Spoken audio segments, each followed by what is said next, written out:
Good morning, folks. It's another cold one in Idaho. Kim is out of town and will be for another day. And I want to do this video. It's really cold here. Last week we had temperatures in the high 70s and low 80s. This week you're doing good to reach 55 in the hottest point of the day. I want to do this video before Kim gets here because I got to learn how to do this stuff anyway. And so, as you people know, if you've paid any attention to the things I'm trying to say, I am not liking how the gun industry is just filled with myths.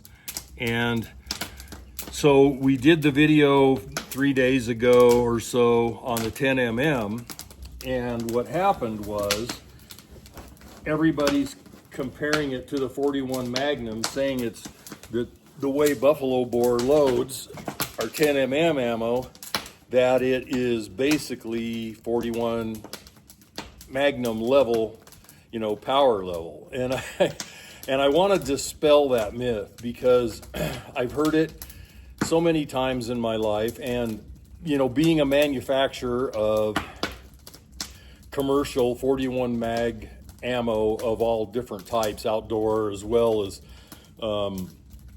defensive type loads against humans, I can tell you that, and 10mm. 10mm ammo is something we sell millions of rounds of a year, and I can tell you that the 10mm is no 41.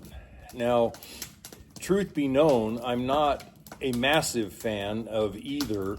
In my mind, the 41 is kind of overshadowed by the 44 mag. 44 mag can do anything the 41 can do, and then some. And the 10mm, I'm more of a fan of it than I am the 41 mag. And you can see with the ammo I have sitting here, this is our 220 grain 10mm. This is our 230 grain 41 mag, and you can see the two sitting side by side right here. And I want to talk about them for a second. If I was to generalize, which is always a mistake when dealing with guns and ammo, I would say that the 10mm is probably 60 to 70% in terms of power what the 41 would be, depending on how the ammo is manufactured. And that's always the caveat. Not all 41 mag ammo is all that powerful, and not all 10mm ammo is loaded to its max either. So let's talk about that. The 10mm. That's our 220 grain load. It's the company's #1 best-selling load, period.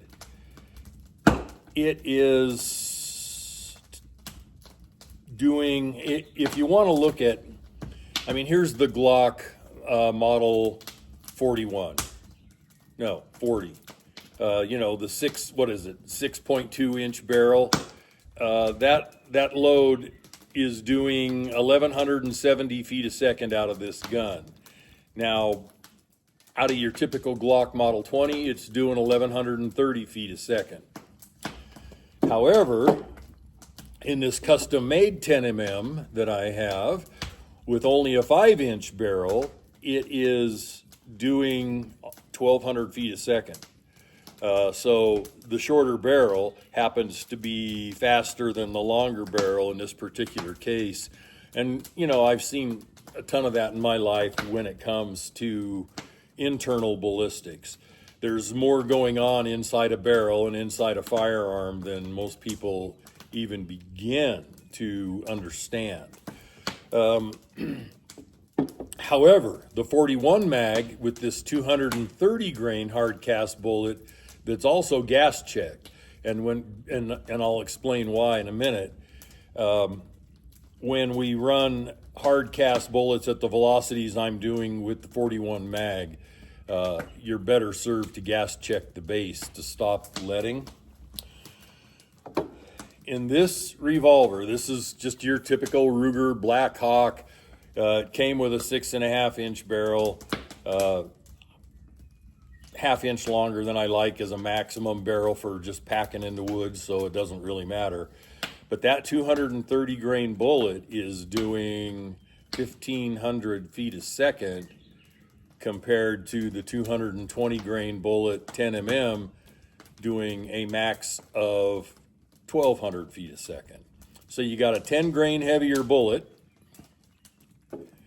You've got one caliber bigger in diameter, which I don't care what anybody says, that does make it more effective. I know one caliber isn't a lot, 1/100th of an inch isn't a ton. And it's going 300 feet a second faster.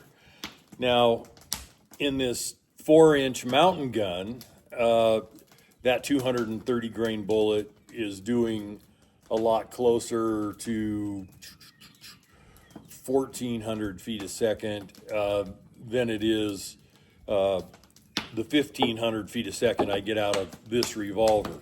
So let's look at, again, in general terms, let's look at foot-pounds. The 10 mm, if you average out the speeds I get with these two revolvers, or two semi-autos, you're looking at 700 foot-pounds of muzzle energy.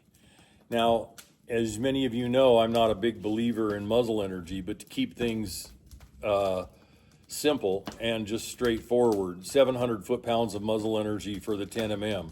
And believe me, it's a maxed out 10 mm load. We won't ever load it any hotter in the 10 mm casing. There is such a thing as a 10 mm Magnum.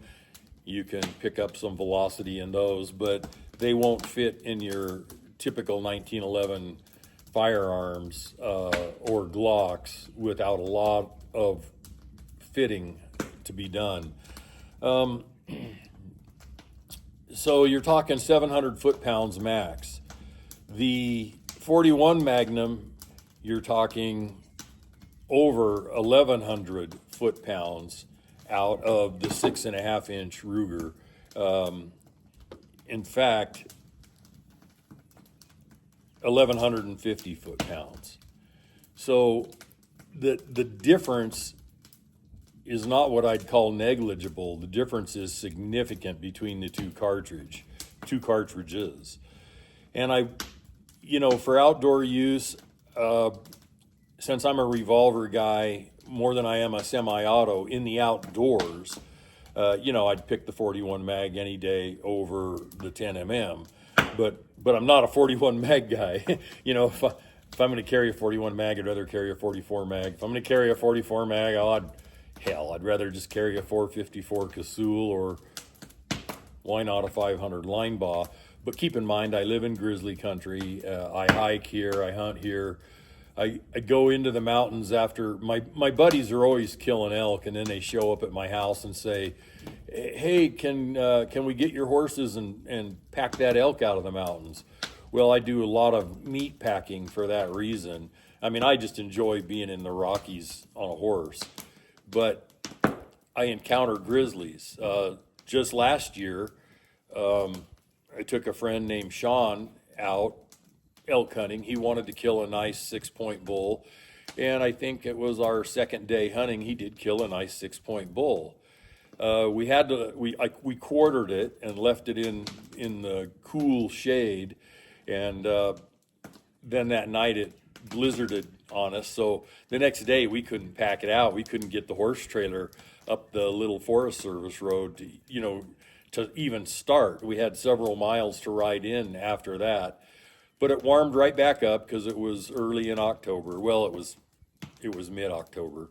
Warmed right back up, so the following day we went up to take out the elk quarters.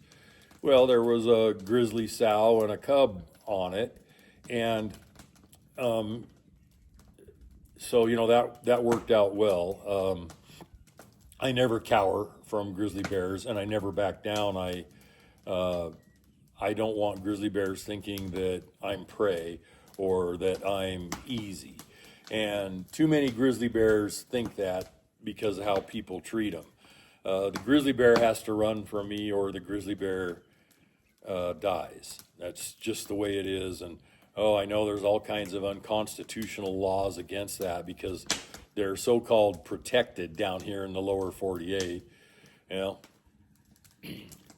all you're doing is teaching a whole class of grizzly bears to not be afraid of humans. They need to be afraid of humans.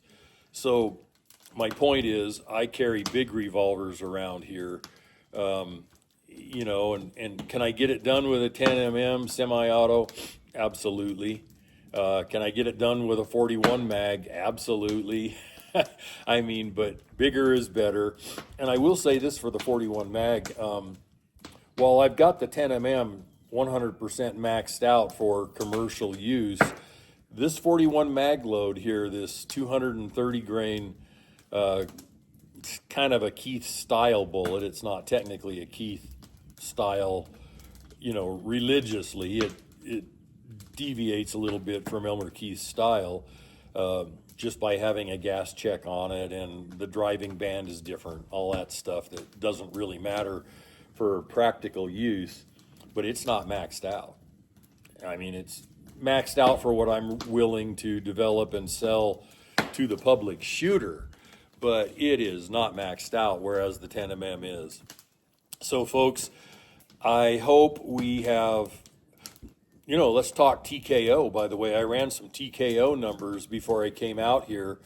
The 10mm at its fastest in the 5-inch government model here, high capacity government model, the 10mm is running 14.5 TKO. The 41 mag out of this revolver is running 15 TKO, or excuse me, 20 TKO, and out of this gun's running around 19 TKO. In TKO numbers, one number is a big deal. So we're at 14.5 to 20. The two cartridges really aren't very comparable. You know, interestingly, both these cartridges started their conceptive life as law enforcement cartridges. And honestly, they haven't ever really caught on for that purpose. They're much better outdoor cartridges. But anyway, folks, I'll be seeing Kim here in another day, and I wanted to get this video done on my own and see how well the old man could do without the help of my beautiful camera woman. And God bless, and we'll see you on the next video.